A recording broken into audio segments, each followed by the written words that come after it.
মানে আয়োজনটা ছোট হলেও সেখানে কিন্তু লোকজনের সমাগমটা ছিল বেশি।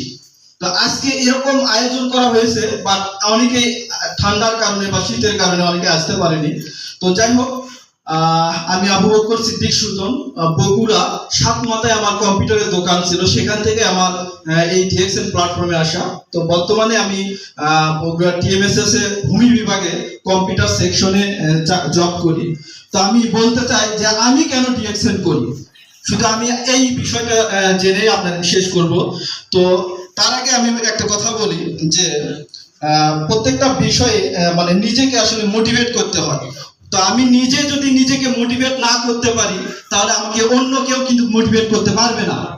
তো এই মোটিভেটটা হয় আসলে মাইন্ড সেটআপের উপর। প্রত্যেকটা মানুষ তার নিয়ন্ত্রণ হয় তার মাইন্ড সেটআপের উপর। তো আমাদেরকে যেহেতু ঢাকা থেকে এত বড় বড় লিডাররা আসছে, আমাদেরকে একটু মাইন্ড সেটআপে আসতে হবে।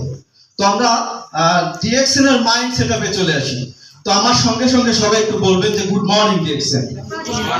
Good morning DXN. Good morning DXN. DXN Bogura number 1। DXN Bogura number 1। তো দেখেন সেই প্রোগ্রামটা ছিল খুবই দারুণ, এত চিৎকার ছিল সেই অল্প পরিসরে। বাট আমরা আজকে কিন্তু অনেক জাঁকজমকপূর্ণ হওয়া সত্ত্বেও কিন্তু নিজেদের মাইন্ড সেটআপে এখনো কি ডিএক্সএনটাকে লালন করতে পারছি না, যার কারণে সবার মুখে এখনো কি ডিএক্সএনটা উচ্চারণ হচ্ছে না। তো নিজের মাইন্ড সেটআপে নিয়ে আসতে হবে। আবারও বলি, সবার মুখে মুখে একটু আমাদের মাইন্ড সেটআপে নিয়ে আসি। যখন আমি মাইন্ড সেটআপে নিয়ে আসবো, তখন আমাদের মাইন্ড থেকে প্রোগ্রামগুলো নিতে সহজ হবে। সবাই বলি good morning DXN. Good morning DXN. DXN Bangladesh number 1। DXN Malaysia number 1। DXN Bogura number 1। Good morning DXN. Number 1। তো যাই হোক, আমি শুরু করি আমার আসলে যে কাজ করার কারণ, যে ডিএক্সএন এ কাজ করার মূল কারণ হচ্ছে আমি যেহেতু একজন কম্পিউটার অপারেটর, আমাকে দিন শেষে কোনো না কোনো অনলাইনের সাথে লেগে থাকতেই হয়। আমাকে দিন শেষে দেখা গেছে যে মোবাইলটা নিতেই হয়। এখন দেখেন যে কে না মোবাইল ইউজ করেন এই অনলাইন যুগে, সবাই কিন্তু মোবাইলটা ইউজ করতেছেন। আবার কে না টিকটক ভিডিও দেখেন, অবসর সময় কিন্তু আমরা ভিডিও দেখতেছি, মোবাইলটা ইউজ করতেছি, নেটটা ইউজ করতেছি।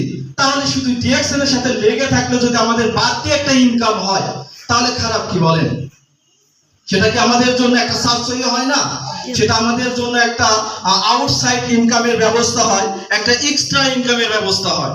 তো এই কারণে যেহেতু আজকে দেখেন যে আগেকার মানুষ বলতো যে আয় বুঝে ব্যয় করো, এখন কিন্তু সেই কথার উপর আর ভিত্তি নাই। এখন কি ব্যয় বুঝে আমাদেরকে আয় করতে হয়, তাই কি না? তো আমাদেরকে ব্যয় বুঝে কি করতে হবে? আয়ের ইনকাম বাড়াতে হবে। আমার এক মামাতো ভাই আমাকে মনে আছে যে আমাকে একটা সাজেস্ট করতেছিল যে মানে ইনকাম সোর্স করতে হবে যে জালি ফালার মতো।